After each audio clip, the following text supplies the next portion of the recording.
Здравствуйте, меня зовут Александра. В этом видео я хочу с вами познакомиться, рассказать о себе, чем я занимаюсь, что планирую в ближайшем будущем делать и какие у меня планы и мечты. Я закончила художественное училище, училась на факультете дизайн, педагог-дизайнер. С детства тема искусства, эстетики, дизайна, атмосферы для меня очень близка.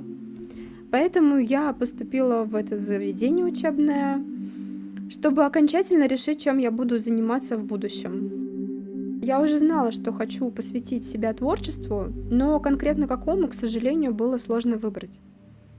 В моем учебном заведении было достаточно много разных предметов. Мы проходили базовые знания по дизайну, были шрифты, цветоведение, композиция, графический дизайн и даже фотография. Это было, конечно, здорово, потому что можно было попробовать себя в разных областях дизайна. Можно сказать, что мне повезло.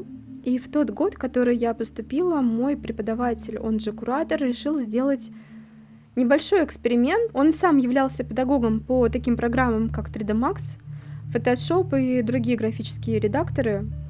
И он решил ввести в программу изучение ZBrush. Меня эта программа очень заинтересовала тогда. Я увидела, что в ней можно создавать персонажи, делать разные модельки для компьютерных игр и фильмов.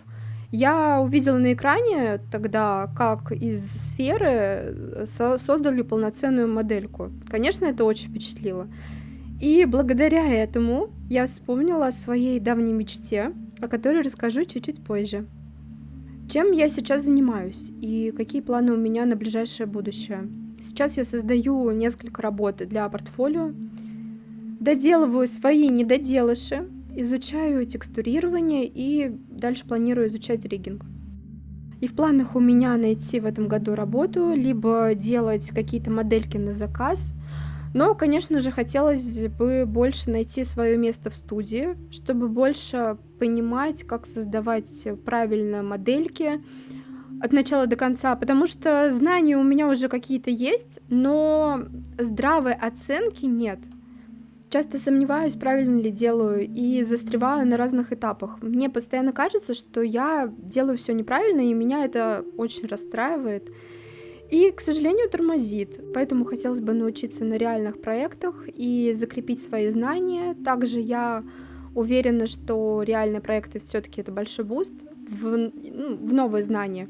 Еще, что очень важно, у меня появится общение с людьми, которые связаны с 3D, да и в целом с компьютерными играми, которые мне сейчас очень необходимо. И я знаю, что все это приблизит меня к основной моей мечте. Моя основная мечта — это создавать свои собственные компьютерные игры. Найти людей, собрать свою команду, открыть свою студию и разрабатывать игры. Вот такой у меня план. Это то, к чему я иду. Я к этому отношусь серьезно. Для меня это не просто мечта, но это мой путь. Даже если сейчас это кажется нереальным, далеким, я все равно готова идти вперед. Когда я была маленькая, я играла в такие игры, как Wake 3, Warcraft 3, линейные игры Гарри Поттер и Тайная комната, которую до сих пор с теплотой вспоминаю, Шрек 2. Я была в восторге от этих игр. Я помню, как для меня было удивительно, что можно было стать персонажем той вселенной, которая мне нравилась. Я была не просто зрителем, а частью другого мира. Я могла жить в этих мирах, я чувствовала дух приключения. Это мне приносило очень много радости, положительных эмоций, впечатлений. В этих играх мне очень нравилось разглядывать модельки, текстуры, да и сами в целом локации, просто бродить по ним. Когда была маленькая, думала тогда, что так круто создавать игры. Тогда мне казалось это нереальным, что все это где-то далеко, там за границей, что, скорее всего, у меня не получится изучить, понять, как это все создается. Поэтому я на много лет оставила эти мысли. Но когда я поступила в училище, я узнала, что есть такая тема, как 3D-моделирование, и моя мечта, конечно же, ожила снова. какие хочу делать игры. Конечно же, я хочу делать крупные проекты. Я не буду это скрывать. Мне реально хочется создавать гигантские AAA проекты. Понимаю, что звучит это очень масштабно, нереалистично, но, признаюсь сразу, хочу вот туда.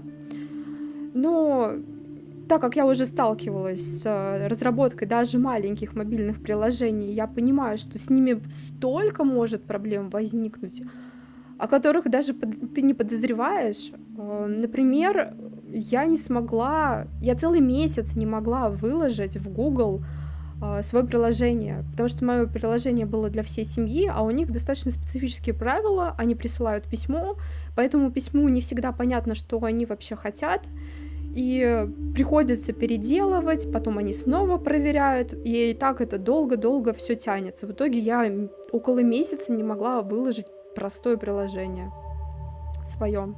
Какие мне игры нравятся и какие бы я игры сама создавала? Мне нравятся игры с сюжетом, линейные, приключения, нравятся и рогалики, не все, конечно, но все равно нравится. Недавно я проходила Skyrim, сейчас прохожу Sekiro, но взяла бы я, скорее всего, 3 варианта. Либо это хоррор, либо это рогалик, либо это выживалка. Потому что брать что-то посложнее, ну, это как бы нереалистично. Я считаю, нереалистично. Это просто будет провал.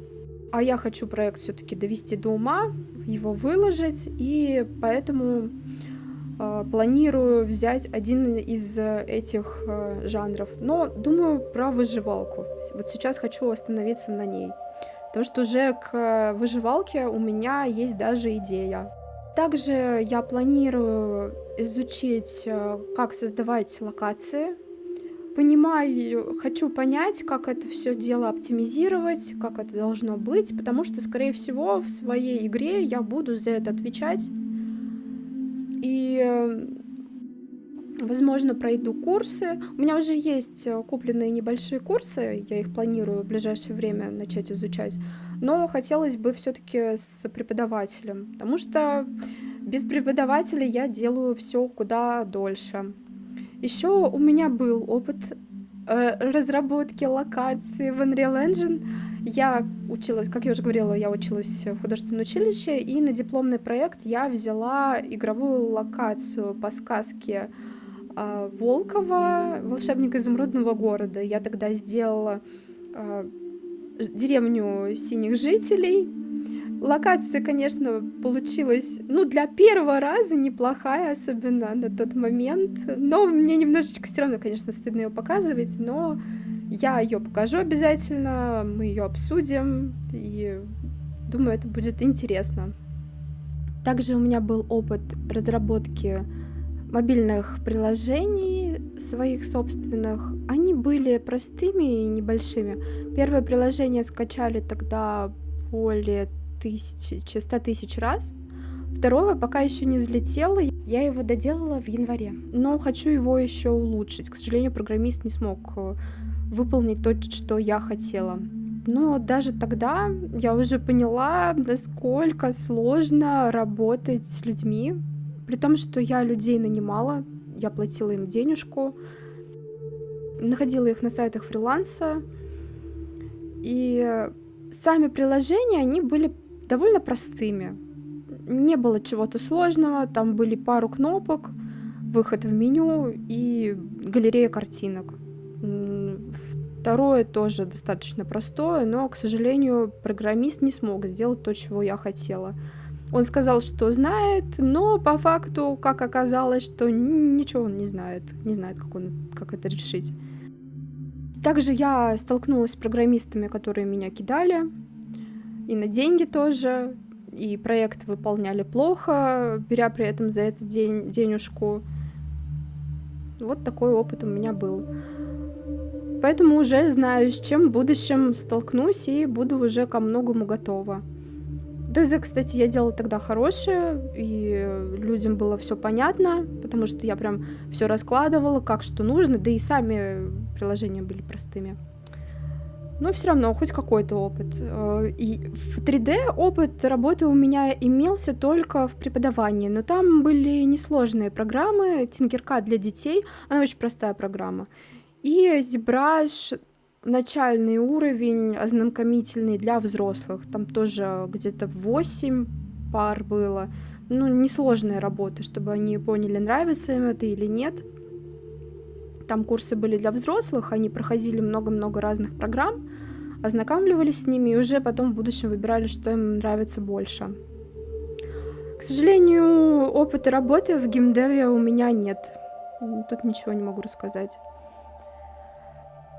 Я, честно говоря, не знаю, возьмут меня в этом году или нет, учитывая нынешнюю ситуацию.